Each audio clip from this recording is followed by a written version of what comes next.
Basahin ko po unang-una po dito sa ito pong talata na nandito sa Psalm or mga awit. Sa ibang translation is Salmo.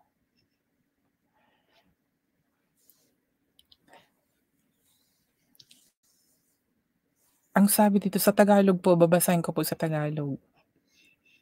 Ito ang makatarungang hatol ng Diyos. Tunay na mabuti ang Diyos sa Israel, lalo na sa mga taong malilinis ang puso. Ngunit ako, halos nawalan na ako ng pananampalataya.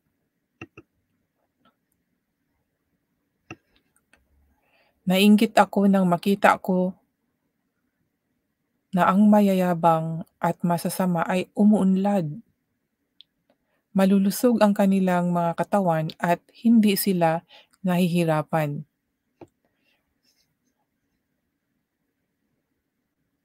Hindi sila nahirapan at nababagabag tulad ng iba.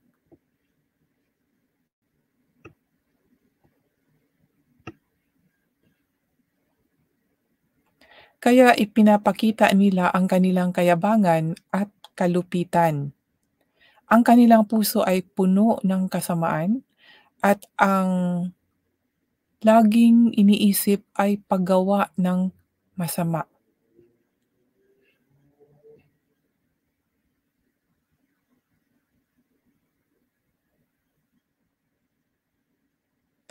Kinukutya nila at pinagsasabihan ng masama.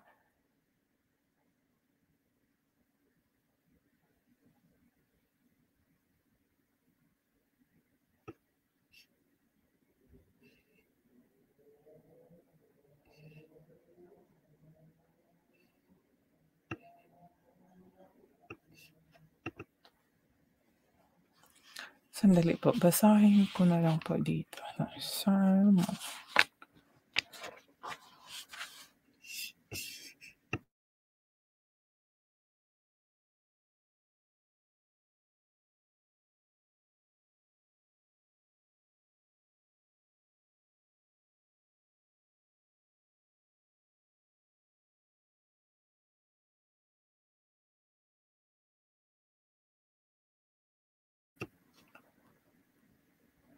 Verse 8, kinukutya nila at pinagsabihan ng masama ang iba.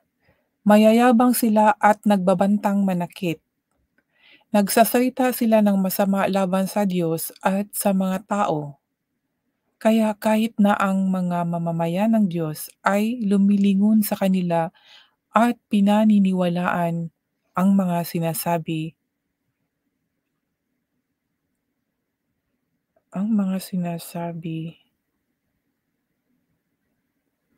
nila.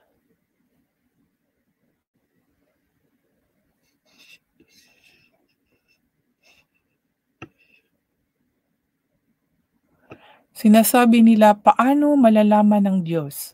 Walang alam ang kataas-taasang Diyos. Ganito ang buhay ng masasama. Wala ng problema, yumayaman pa. Bakit ganoon? Wala bang kabuluhan ang malinis kung pamumuhay at paglayo sa kasalanan?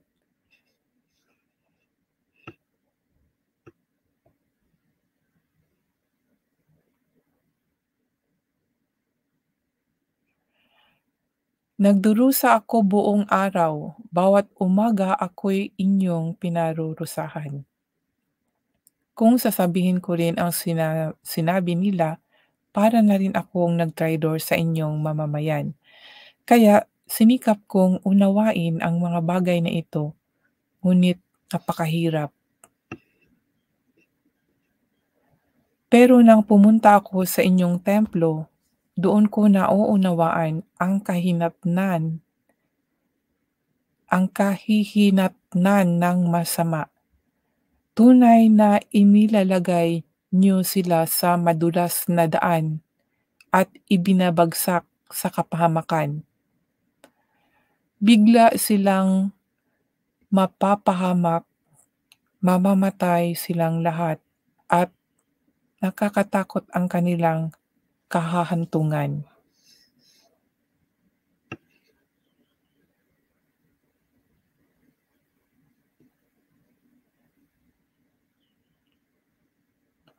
Para silang isang panaginip na pagsapit ng umaga ay wala na.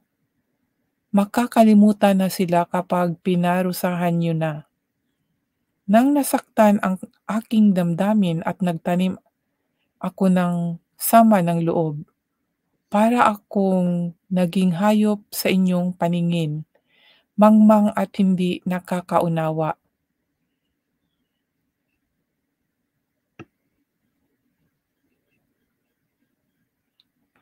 Ngunit patuloy akong lumapit sa inyo at inakay niyo ako. Ginagabayan ako ng inyong mga payo at pagkatapos ay tatanggapin niyo ako bilang isang pangunahing pandangal. Walang sinuman sa langit ang kailangan ko kundi kayo lamang, at walang sinuman sa mundo ang hinahangad ko maliban sa inyo. Manghina man ang aking katawan at isipan, kayo kayo ang Diyos ang aking kalakasan. Kayo lang ang kailangan ko magpakailanman. Ang mga taong lumalayo sa inyo ay tiyak na mapapahamak. Ang mga nagtaksil sa inyo ay lilipuling lahat.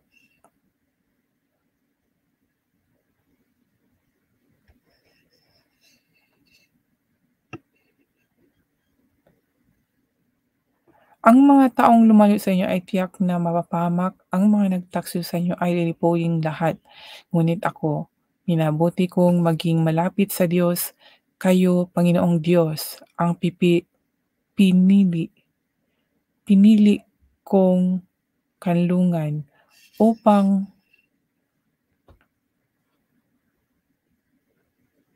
pinili kong kanlungan o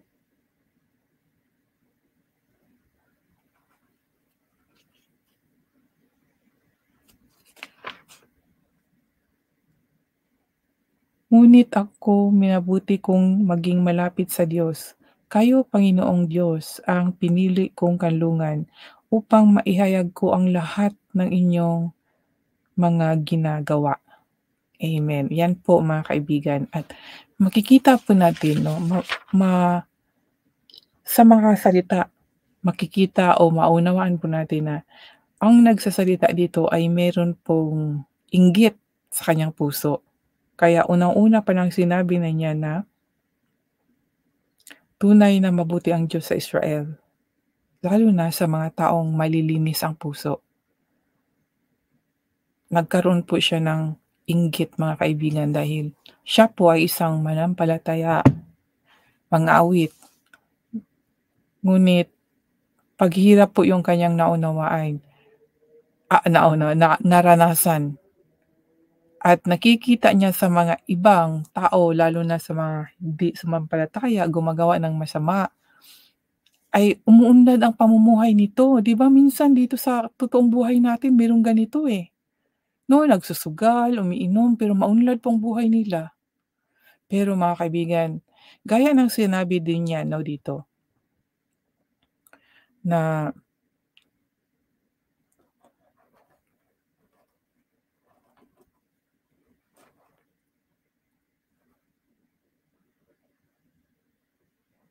verse 16 and 20.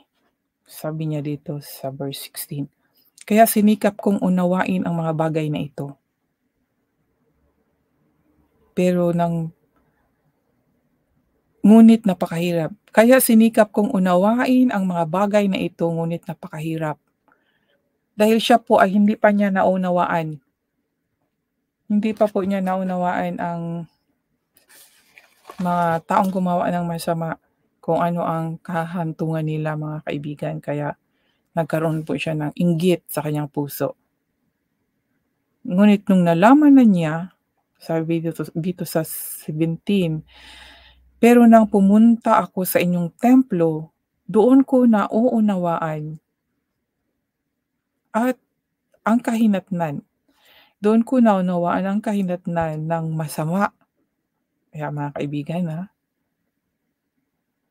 18, "Tunay na inilalagay niyo sila sa madulas na daan at ibinabagsak sa kapahamakan." O mga kaibigan, take note po. Kaya 'wag po tayong mainggit sa mga taong gumawa man sila ng masama at maunlad, 'wag nating ikainggitan.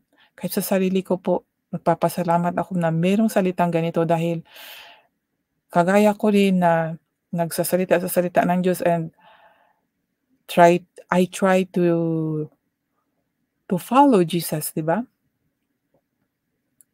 And then nakikita ko sa iba na hindi naman sila talagang nag-follow at yun, masagana pa yung buhay nila.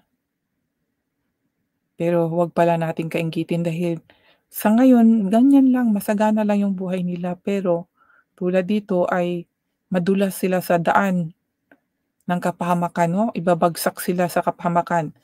At sabi sa 19, bigla silang mapapahamak, mamamatay silang lahat at nakakatakot ang kanilang kahahantungan. Para silang isang panaginip na pagsapit ng umaga ay wala na. Makakalimutan na sila kapag pinarusahan niyo na. Yan po ang sabi niya. So, mayroong parusa ang mga taong hindi sumusunod talaga sa Diyos mga kaibigan. Kaya nung nalaman po niya mga kaibigan, dahil nga sabi niya sinikap niyang unawain ang mga bagay na ito ngunit napakahirap, hanggang sa pumunta siya sa templo at naunawaan niya doon. Nakita niya kasi na ano ang mangyayari sa mga taong gumagawa ng masama. Na sabi niya dito sa 21, "Nang mas nasaktan ang aking damdamin at nagtanim ako ng sama ng loob, para akong naging hayop sa inyong paningin, mangmang at hindi nakaunawa." O 'di ba kasi nagtanim nga siya ng ano, ng inggit. Nasaktan ang aking damdamin. Kasi 'pag nag-inggit ka mga kaibigan, you hurt yourself, our heart, 'di ba? Nagkaroon tayo ng inggit, eh, virus po 'yan sa ating katawan mga kaibigan 'pag meron po tayong damdamin na inggit, selos, or sakim, mga ganyang ugali, mga virus po 'yan, kakalat sa ating cell din sa ating body 'no? Yung iba magko-cause ng mga sakit, yun nga 'pag mag-iisip tayo palagi ng galit. Anong cause nun? Kung ating pag-aralan sa science na ano, sabi nga ng doktor hindi maganda yung palaging nagtatanim ng galit dahil magkakaroon ng heart attack, o 'di ba? Yun ang mga side effect. Kaya pag-ingatan natin na huwag tayong magtanim ng hindi mabuti po sa kapwa at sa puso natin. Dahil unang-una sinabi pa lang dito, eh, tunay na mabuti ang Diyos sa Israel lalo na sa mga taong malilinis ang puso. Eh, nagkaroon siya ng inggit, kino-compare niya ang sarili niya sa taong gumagawa ng masama. Hanggang sa nalaman niya na hindi pala dapat mainggit sa mga taong masama dahil ang kahinatnan nila ay yun nga, mababasa natin dito sa verse 16-20 na hindi po maganda ang kahinatnan nila. Kaya mga kaibigan, huwag po tayong mainggit sa mga taong gumagawa ng masama at huwag natin sundin dahil sila ay umangat sa buhay at masama yung ginawa nila, ay maging masama ka na rin para para ka maginhawa or yumaman, 'di ba? Kasi may mga gano'n, eh. Isa po 'yan sa ways ni Satanas doon, lalo na doon sa mga blindness, spiritual blindness, 'no, sa mga bulag sa katotohanan. Madali po silang mahila. Ito po isa sa mga instrument, papakita ni Satanin na palaguin niya yung mga gumagawa ng masama para yung tao naman ay gagaya din, 'di ba? Hindi niyo po ba na ano, na napansin na kahit nga dito sa internet, 'di ba, yung merong mag-viral, hindi naman maganda yung content, talagang sagwa. Pero dahil yun nga, ang galing nga talaga ng mga ano, eh, yung itong creator, yung, founder itong Facebook at sa YouTube, dito sa YouTube po, ah, mayroong mga 'di ba noon ano yon yung ligo, 'di ba, yung content na ligo, yung babae naliligo po. Siyempre 'pag naliligo siya 'di ba nag-viral po yun at sinusunod ng karamihan. Yan po yung isa sa mga instrument ng kaaway ng ating Panginoon para po yung tao dahil nag-viral, so maraming kita, nagkakapera, sinusunod naman ng iba kasi yon gusto nila din na panandalian lang, tingnan niyo po nawala na.